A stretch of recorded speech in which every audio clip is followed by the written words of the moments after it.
bowed before her ashes and begged for forgiveness. But peace was borrowed, not earned. And when the village dared to erase her name, they didn't silence a ghost. They awakened a storm. It began when Oba Naji, the newly crowned chief, rose from city education with a briefcase full of ambition and a head emptied of tradition. He stood beneath the sacred tree and declared that the village must modernize, casting away the tales of witches and shadows. Mama Adunni's name, he insisted, was a chain to the past, a story of shame dressed in superstition. We move forward by forgetting backward, he told the crowd. And so, with quiet reluctance, they wiped her name from the village shrine. Her story was removed from the storytelling wall. The elders closed the sacred gourd that had once held her herbs, and the children were told never to speak her name again. But forgetting is a dangerous ritual. That night, the mirror in the priest's compound fogged and would not clear. The sacred drums began to hum low, even without being touched. A baby girl was born, with her mouth closed and eyes open, silent, but seeing something no one else could. Chickens refused to enter their coops. The wind shifted direction and carried with it a scent of ash and bark. The next morning, the sacred stone where Adunni's hut had once stood pulsed faintly with heat. Oba Naji called it coincidence. The villagers said nothing. But beneath their silence, something stirred, something that had waited once before. And now, it was listening again. 3 days after the decree to erase Mama Adunni's name, the village woke to a rhythm no hands had summoned. The sacred drums inside the shrine thumped on slowly, heavily, with a beat like breath, drawn from deep earth. The priest was first to hear it, his eyes wide with fear, as he crawled toward the locked shrine door, knowing no one had the key but him. Outside, people emerged from their compounds, sleep clinging to their faces, hearts drumming in sync with the beat. The shrine was sealed. No one had entered, yet the rhythm continued, echoing through the trees, drawing memories from the shadows. A group of young men, including the chief's own brother, forced the doors open. Inside, the air was thick, sweet and smoky. The drums moved without hands, striking themselves with a sorrowful force. Each beat seemed to whisper a syllable of her name. The name no one was supposed to speak now roared from the walls in percussive defiance. Oba Naji arrived, fuming. He ordered the drums burned, but when the fire was lit, the flames hissed and turned black, refusing to consume even the first drum's rim. The elders stood back, muttering prayers they had not spoken in years. And then came the silence. Not the silence of peace, but of reckoning. The drums stopped, but the echo clung to every wall, every body, every breath. The chief could silence mouths, but not memory. And now, the memory had found rhythm. The name had returned, not from books or lips, but from the ground itself. It began with the smallest ones. Toddlers who barely spoke began to whisper in their sleep, lips forming shapes their parents could not explain. One mother heard her daughter murmuring in the night, repeating a name like a lullaby. Adunni, Adunni. She tried to hush her, only to find her own tongue tied when she attempted to say the name. The next day, children across the village began drawing unfamiliar symbols into the dirt, circles with dots, lines that resembled the ones Mama Adunni had once carved into healing calabashes. No one had taught them. They had never seen those marks. And yet, they drew with purpose. One child wrote the name clearly on a hot wall using charcoal. Adunni. The wall cracked that evening. That night, a boy woke screaming, covered in soot with no fire near him. His parents tried to wash it off, but the blackness clung to his skin like memory. They wrapped the children in protective charms, but the dreams continued. In every household, at least one child whispered the same phrase before dawn. She is waiting. The village herbalist, long silent since the forgetting, knelt before the sacred tree and wept. She's speaking to those who do not lie, he said, to the ones who cannot pretend. The chief called it hysteria, but the people knew better. The past was not visiting. It was awakening in the ones too young to know shame, and in their sleep, the truth was walking, barefoot and covered in ash. The morning after the children's dreams spread through the village, something changed in every home. Mirrors, some old, some new, stopped working. Women who bent to line their eyes with coal saw nothing but fog in the glass. Men shaving in brass reflections found their faces missing, like ghosts wearing skin. At first they blamed it on bad weather, but then even bowls of water refused to reflect. One woman dipped her hand in, and the water rippled not from touch, but from breath. Cold, heavy, ancient. The priest fetched the sacred mirror, the one used only for ancestral rites. He uncovered it, held it up and screamed. He said he saw not his own face, but a blurred woman with soot on her skin and bark in her hair, standing in a forest no longer quiet. Word spread fast. People began covering their mirrors with cloth, placing salt around basins, and refusing to look into still water.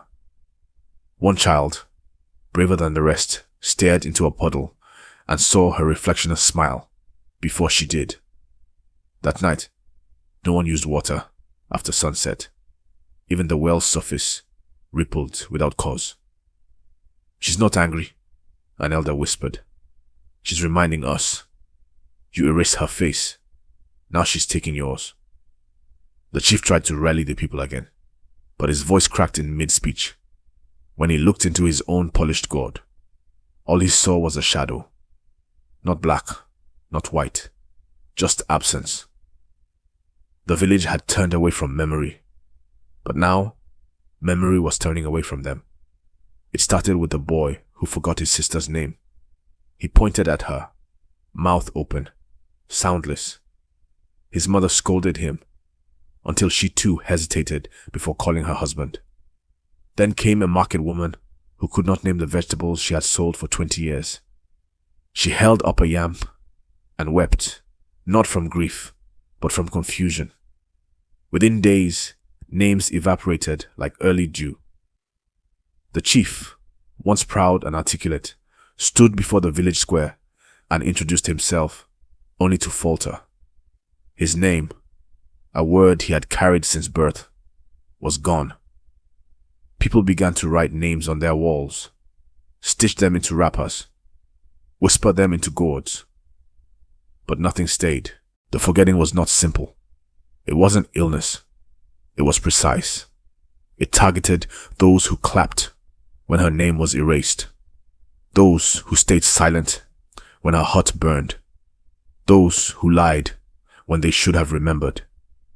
One woman cried when she looked at her daughter and called her you. The little girl smiled and whispered, I know my name. Adunni told me. The chief ordered every child questioned. How do they know this name? He demanded. But the children only looked at him with calm eyes, as if he were the one who had forgotten how to be human. The elders gathered in secret and lit dry herbs in cracked calabashes, hoping for protection. But the smoke refused to rise. The forgetting was not a curse. It was a mirror. It erased what the village had once erased. And now, the people stood without identity, shadows in their own homes, begging the wind to remember them. There was one who remembered. Ijoma, bent with age and weighed by silence, lived at the village's edge, where the land sloped gently toward the forest. Her knees ached, her hands shook, but her memory held firm. She had once walked beside Mama Adunni, grinding herbs and fetching water when no one else dared. When the flames rose and the villagers howled, "Witch!" she had stayed hidden. But she had never spoken against her, and she had never forgotten her name. Each evening she lit a clay lamp and murmured, "Adunni," as she placed it beside the doorway. Now, when the others forgot, they began to visit Ijoma. They sat at her feet, asking for their children's names, for the prayers they used to know. Ijoma told stories. She remembered who gave birth under the old Ogbu tree, who was once healed with bitter leaf tea. She remembered the days when the earth accepted feet without punishment, but the more she spoke, the weaker she grew. The price of holy memory alone was heavy. One morning, a child found her asleep, breath shallow, fingers stained with charcoal. On her wall was a message scrawled in broken lines.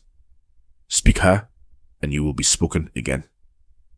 That day, the people stood in the square. No leaders, no laws, only voices. And they whispered together the name they had buried, Adunni. The trees bowed, the wind paused, and for a moment, reflection returned to water. Ijoma smiled in her sleep, for remembering had begun, and memory, once broken, had started to mend. That week, rain clouds gathered for the first time in months.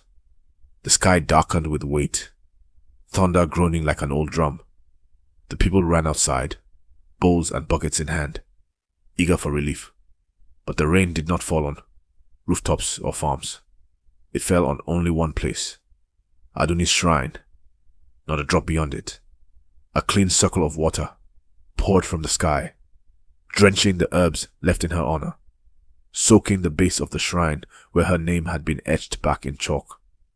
People gathered, watching as the rain sang only to her. Children danced in the puddle, feeling warmth where there should have been cold. The chief approached, still trying to show control. He reached his hand toward the shrine, and the rain stopped instantly. The silence that followed was heavy, judging. He stepped back. The rain returned. That evening, a woman left an offering of ground ginger and honey by the shrine, and in the morning, her father, who had been mute since the forgetting, spoke her name clearly.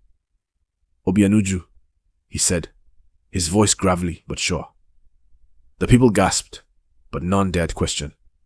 They brought more offerings, not gold or coin, but song, stories, leaves, truth. For the first time in years, the village offered without fear. They didn't ask for miracles. They gave memory, and the rain, faithful and soft, kept falling. Not to flood, not to cleanse, but to mark the soil where truth had returned. The land had chosen its place of healing, and it was where her name had finally been spoken. Again, that night, from the trees, came singing. No mouth moved, no lips parted, but the sound was unmistakable. It wasn't loud, it didn't command, it invited. A lullaby, one that Mama Adunni used to hum when crushing baobab seeds for children with fever. It floated on the wind, curling through windows, settling into bones. Those who remembered wept softly. Those who had forgotten found their hands mimicking the rhythm. Even the dogs lay still. A toddler clapped to the beat, and the sound echoed like an answer. Shadows, once feared, now flickered gently on walls, not menacing, but rhythmic, like a dance. That night, no one hid from the darkness. They sat outside their homes, letting the tunes seep through them. A woman stood at the shrine and began to sway. Soon, others joined, elders, farmers, even the children. No one led, no one followed. They simply moved, as if remembering the body's oldest language. Grief made grace. The chief watched from a distance. He tried to cover his ears, but the song grew louder inside his chest. And for the first time since he wiped her name from stone, he whispered it. Adunni. Nothing exploded, No wind screamed. Only the shadows shifted slightly, as if nodding. The fireflies blinked in rhythm. The soil hummed low. The shrine glowed faintly. And when the song ended, silence did not return. Instead, peace did. Not the kind that hides wounds. The kind that names them. The kind that sings them clean. And with that song, the shadow did not vanish. It danced back into light. The river Osunda had once been a mirror for the sky, a source of life, a quiet listener to generations. But since Mama Adunni's name was erased, the river had gone still. No current, no frogs, not even flies. Now, after the song had returned and the shrine had been rebuilt, the people gathered at its banks once more. They didn't come with chants or charms. They came with silence and hope. A child dropped a palm leaf into the water. It floated a moment, then began to spin slowly, softly, until the entire surface of the river trembled. Not violently, but like someone breathing for the first time after deep sleep. Then came the voices, not from mouths, but from beneath the water. Whispers, clear, layered, peaceful. The name Adunni rippled across the surface in wet syllables that sounded like wind over stone. The people fell to their knees. The chief stood at the edge, frozen. The river had spoken, and what it said was not anger, but invitation. It flowed again. Frogs croaked, fish flipped, and a gentle stream crept toward the village footpath, like a hand reaching for reunion. The people dipped their hands in, not to drink, but to touch. She never left, the priest said. We just stopped listening. That night, every hut kept a bowl of river water near the door. Not for protection, for gratitude. The river had not punished them. It had waited. And now, by carrying her name, once more, it carried their healing with it, drop by sacred drop. Born the morning after the river spoke, the baby girl was wrapped in white cloth with hands too still and eyes too wide. She did not cry. She only blinked, as though confused by this new world.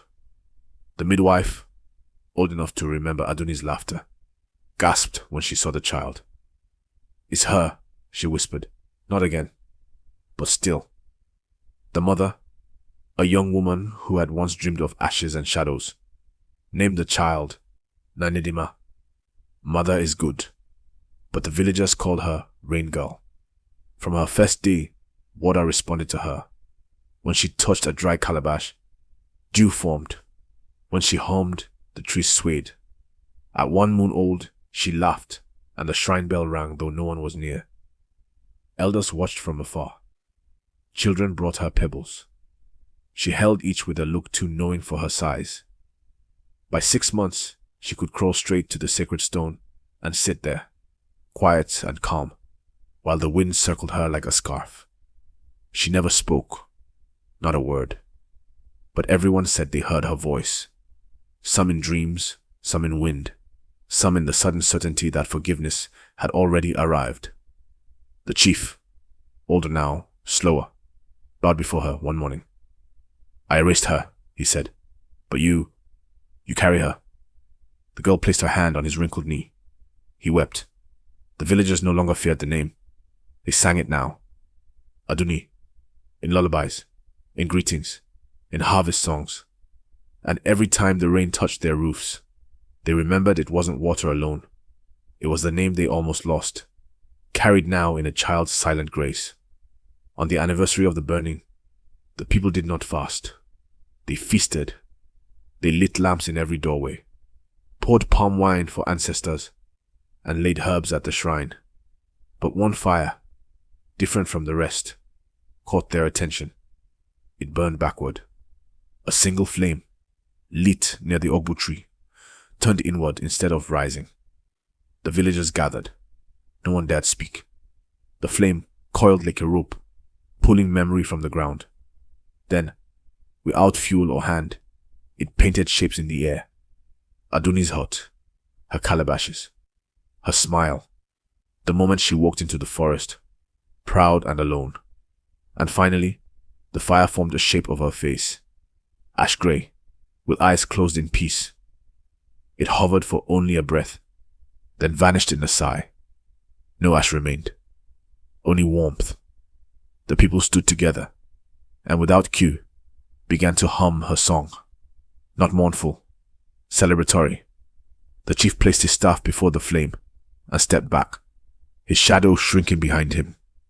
"We burned her body," he said aloud, "but not her spirit, and not again." That night fire did not destroy, it restored.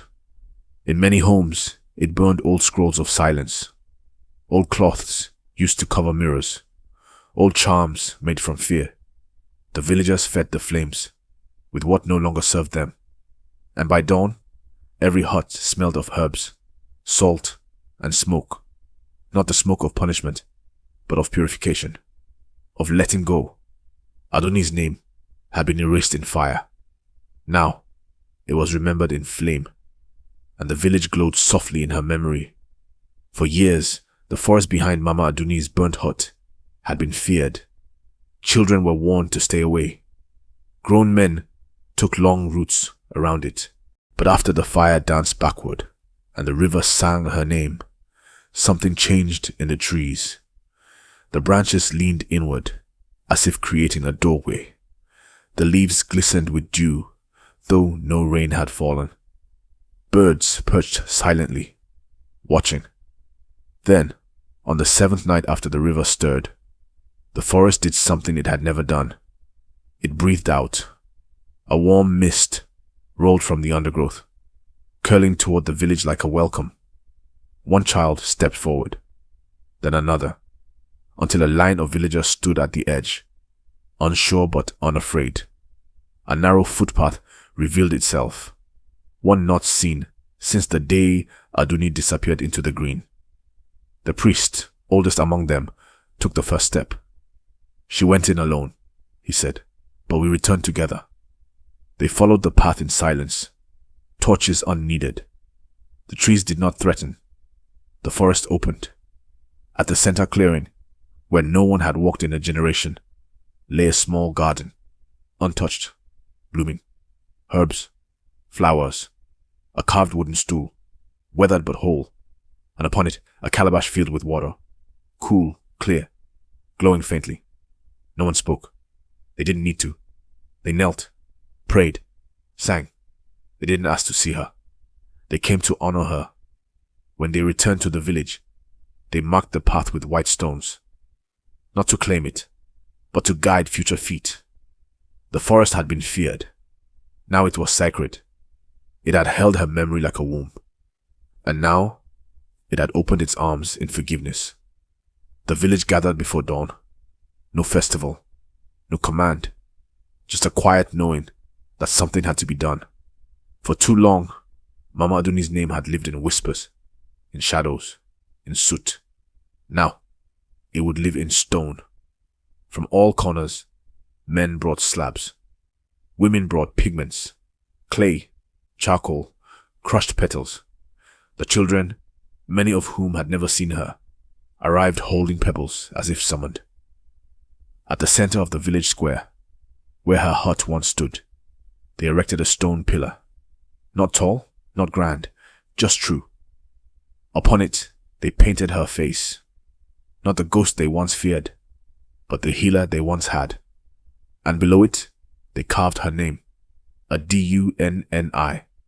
No titles, no flattery, just the name. The villagers sang. They danced, they told the truth. About how they had burned her. About how they had buried their shame in silence. About how they had tried to forget, only to find that memory, like truth, refuses the grave. The rain came again, soft and sweet. It washed the pillar, but the name remained, etched deep, alive. A mother held her daughter and whispered, "This is the name you must never be afraid to say." The chief, older now, weaker, placed his staff at the base and said, "If names have power, let this one protect us." and the earth hummed. The wind circled the pillar once, then drifted gently into the forest. The stone stood still, but everything around it felt whole again. They had built nothing new. They had only restored what had always deserved to remain. Little Nedima, now 5 years old, had not yet spoken a full sentence, but she had a way of saying everything. She would sit by the shrine and hum notes that made bees gather in spirals. Her laughter could stop a weeping baby.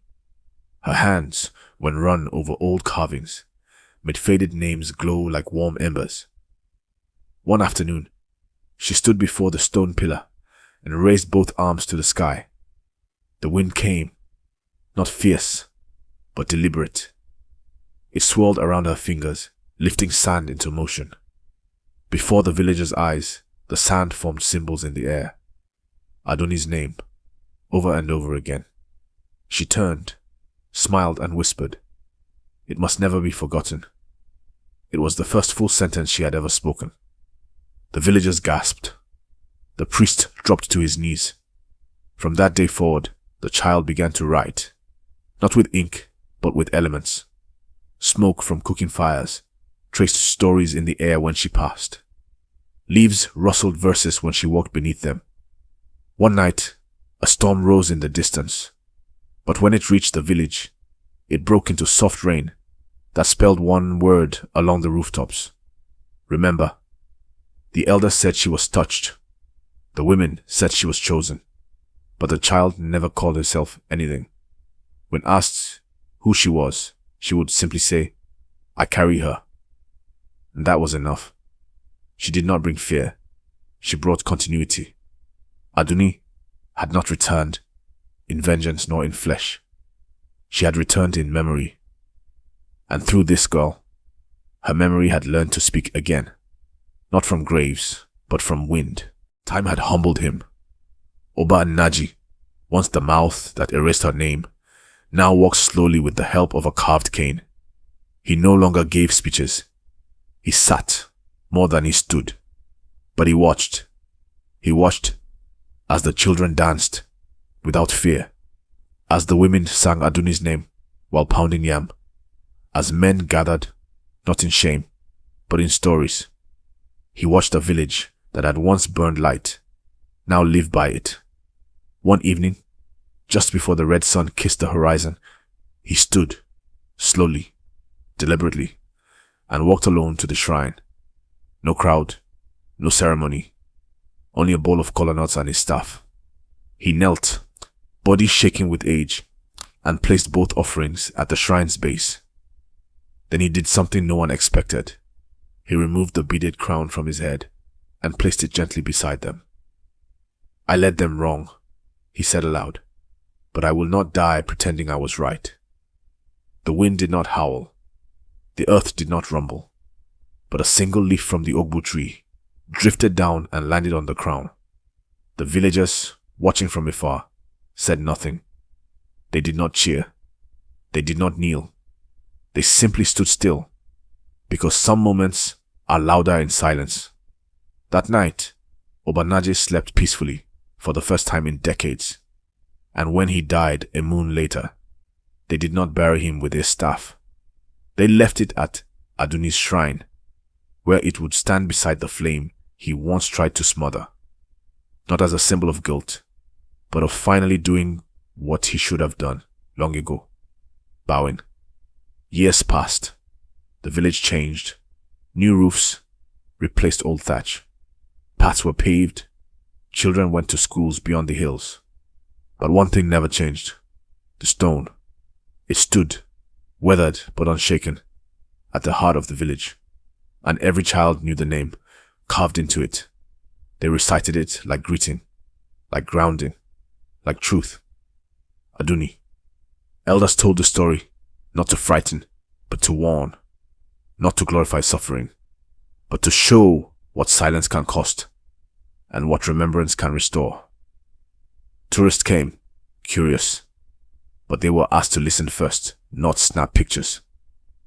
"You must hear her story before you can see the shrine," they were told. At night, the wind still sang. Sometimes the song changed, sometimes it didn't, but always it held a name. One child, curious and bold, once asked her father, "Will she ever truly be gone?"